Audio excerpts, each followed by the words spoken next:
કઈક બેઠા ભોમસી માળે રે,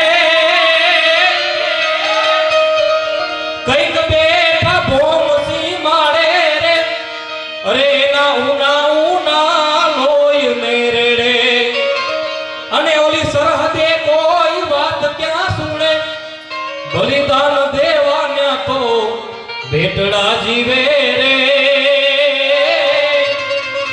એના રક્ષણથી તું સુખથી સુવે રે. આજે આપણે બધા અહીંયા એના રક્ષણ છે, આપણો સૈનિક ત્યાં ઊભો હશે, એના લીધે આપણે આવા કાર્યક્રમો કરી શકીએ છીએ. અત્યારે તમને ખબર છે કે કેવી પરિસ્થિતિઓ ચાલે છે, પાછી યુદ્ધની પરિસ્થિતિ છે. આપણે શાંતિથી આવા કાર્યક્રમો કરીએ. શું કામ? આપણા સૈનિકો સેમાણ હાચવીને બેઠા એટલા માટે. અને ત્યાં જોયા બેન કે રાજવ તલિયા રે, અને કોઈક ના હૈયાના હેત ના દરિયા, અને કોઈક ના બુઢાપાની લાકડી એવા, એને યાદ કરી માની આંખડી રૂવે રે, એના રક્ષણથી તું સુખથી સુવે